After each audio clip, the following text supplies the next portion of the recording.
Yeah, it's just Michael. What they did with the Dream Team. Yeah.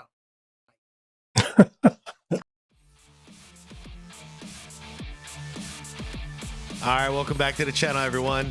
Hope you all are having a good day so far. So I did it again. I was watching the Mark Jackson show, and this time they had Avery Johnson on, and once again, around the 50-minute mark here is when it got really saucy and really interesting. I mean, the rest of the interview was the podcast was actually really cool. I've been following Avery since his playing days to his coaching days, and he's seen a lot of basketball, this guy. So when Mark Jackson asked him who your GOAT is, I just stopped it. So that way we have a genuine experience here where we're all watching this together. So anyways, let's see how this the rest of this podcast goes. Let's see who Avery has as his GOAT, and let's see how the argument goes. Because the dynamic here is Mark Jackson, Avery, and then Mark Jackson's kid. So I'm curious how the debate kind of goes on this. Anyways, as I always do, I'm going to link the original video down below. So if you want to watch it without my reaction, go right ahead. Everybody else, please leave a like to this video. Helps out a ton.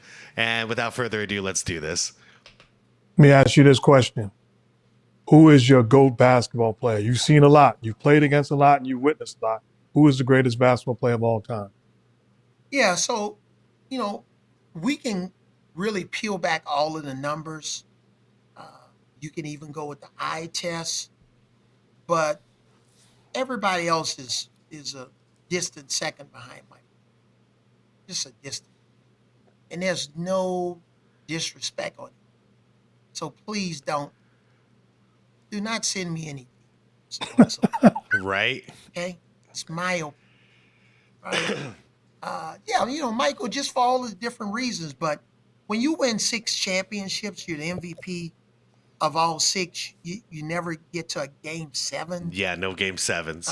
And all of the defensive player of the year, the first team all defense, first team all NBA, MVPs, regular season MVPs.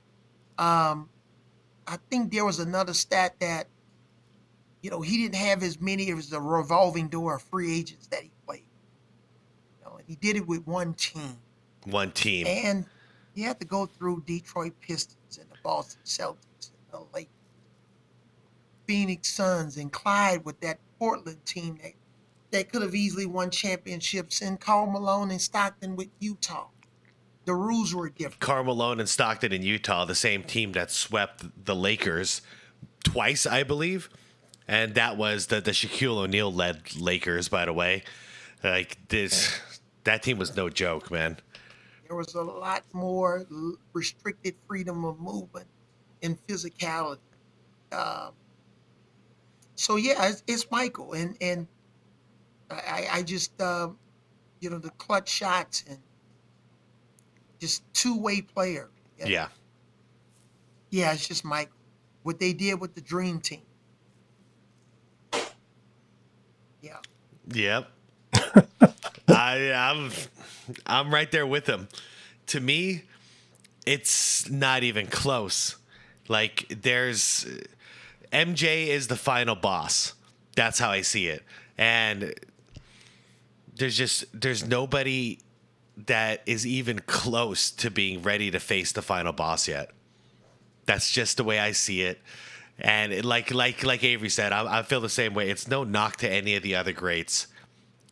It's just he's that far above everybody else when it comes to this debate that it's not even worth debating in my mind. There's an ocean in between him and number 2. Okay, and we get it. It's just Michael. I'm fine with that. Let me ask you a question. You got a million things going on. You're extremely accomplished, successful, doing TV, doing business, all of those things. But the facts are you're an incredible all-time great leader. Yep. You were a great coach in college. You was a great coach going to the NBA Finals. Yep. Former Coach of the Year. Your body of work is impeccable. And as a player, he was a floor general. He was great. If the phone rings, my question to you is why has the phone not rang for you to be a coach again? And if it No, does, no, no, what's no. your That's a mindset? great question. Um, I call you Dad Action Jackson. I'm trying to be professional on on on on the podcast, but the phone has rung, and fortunately, at this stage of my career, I can be very, very selective. Yeah. And I love what I'm doing here. I've launched a different business, and these folks here, I'm just coaching a different team, and working with some tremendous young people, uh, and they're putting in the work, and we're you know searching for that success in a different way. So, love what I'm doing. I love being my own boss, spending time with my family. Yep. But it's not that the phone hasn't rung. Um, they've just received a dial tone It's or a hilarious, and he's telling the voicemail. truth.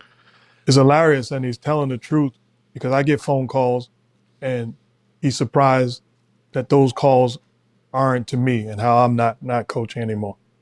Well, that's a whole look. I can spend a whole hour. We don't even have time. Uh, your body of work, uh, really, your body of work has just been unbelievable. I'm proud of you. I mean, both of them, they were both great coaches. Honestly, I don't have a bad thing to say about either of their coaching. They did a great job.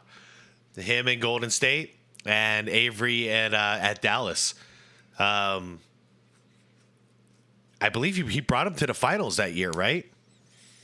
Because that was their most competitive era was under Avery. He wasn't coaching when they won the championship, but he was the one who got the team there, so they were constantly contenders.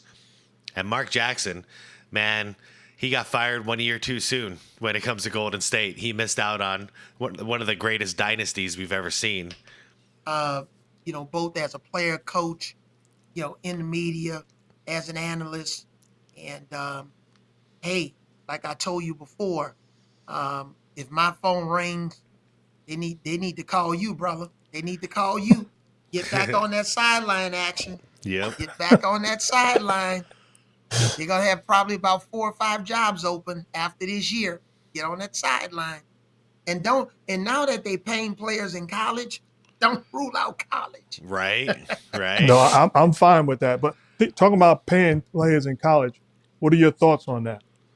It's just a different time. The NIL was coming all along. It was coming.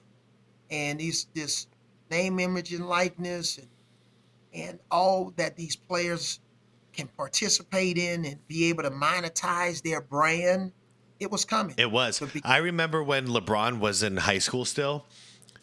Him and his, I mean, now they're business partners of his, but him and his buddies, they had a system. They were selling his jerseys. And, he was profiting off of his likeness in high school. So to prevent somebody from doing that, I think is wrong. Them getting actual paychecks in college is a little different to me. I'm still getting used to that concept. But at least they should be able to make money off of them, their brand, themselves, their identity. So I don't think there's anything wrong with like coming up with some cheaply made jerseys with your name and your number on it and selling them. Why not? Why wouldn't they have the right to that? because there was no legislation, everybody was slow to the game, and now I think the transfer portal is more problematic for college basketball than name, image, and likeness.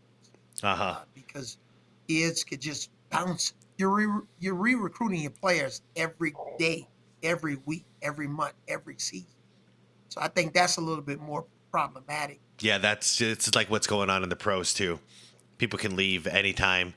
And in college, it's even faster because you don't like what's going on. You don't like your coach. You're not getting played enough. You go to another college. That they're gonna have to figure out than the name. And I'm fine with these players getting paid. I think it's a long time coming.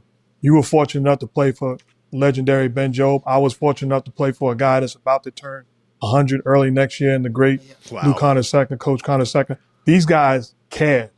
They were invested in the individuals. They didn't use it as do it my way or you're stuck here. They raised men, and forever grateful for the experience and the encounters with those guys. And that's the benefit of not being able to go wherever you want, whenever you want.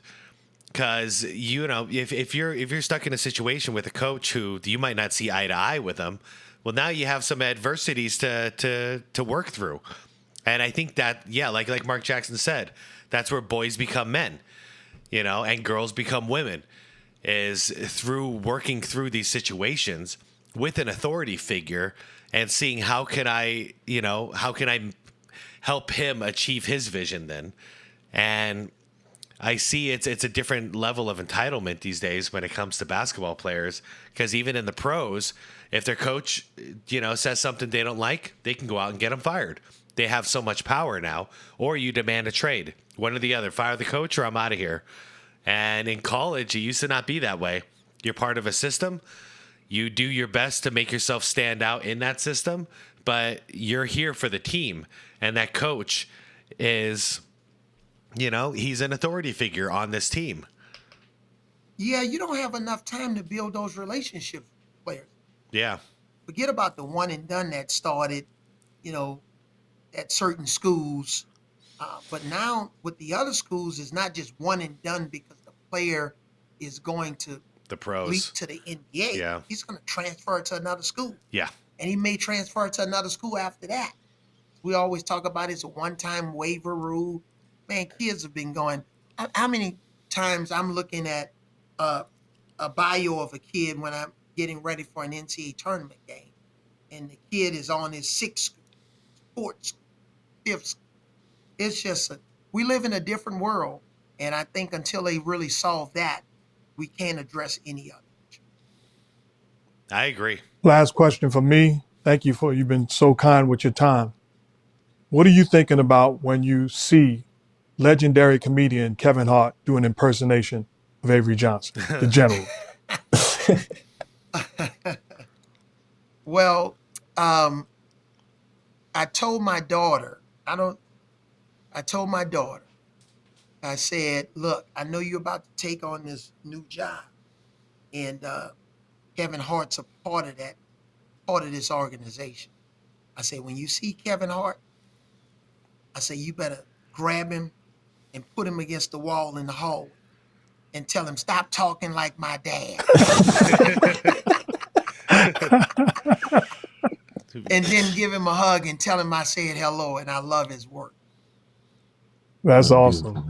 Well, that's a wrap for this episode of the Mark Jackson Show on the Come and Talk to Me Network. I'm Mark Jackson. That's my guy, the Dynamic One Blue.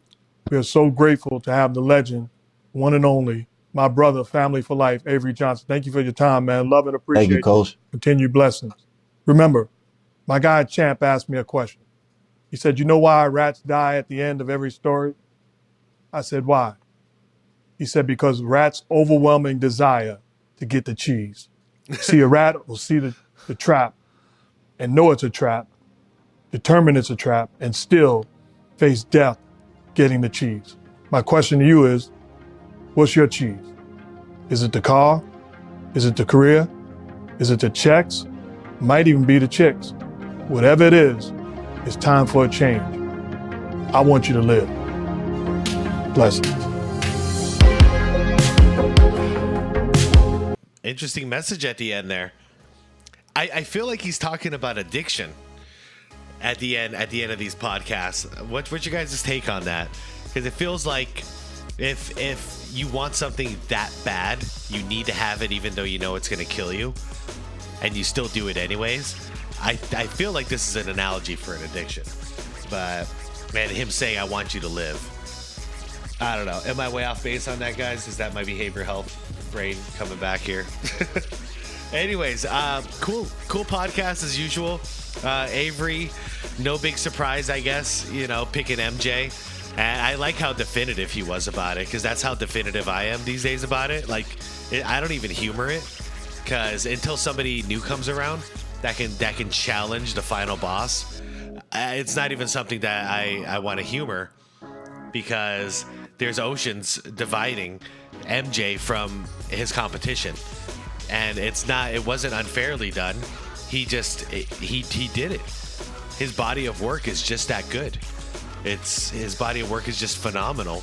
And ever since I've been doing this channel, the more I dig deep into it, and we do those, very, very basketball nerdy reactions, it's just, I realized that not only was I not exaggerating how much better he was than everybody, I was actually underselling the man. Like, he's just too damn good, man. He's just too damn good. Anyways, everybody, let me know what you guys thought about this one. Leave the video a like if you liked it. Leave it a dislike if you dislike it. And you know the drill. Subscribe to the channel if you want more content like this. If you do, I'll see you for the next one. I appreciate you all watching. I wish you all a wonderful day. And I'll chat with you guys in the comments real soon here, okay? All right. Peace out, everyone.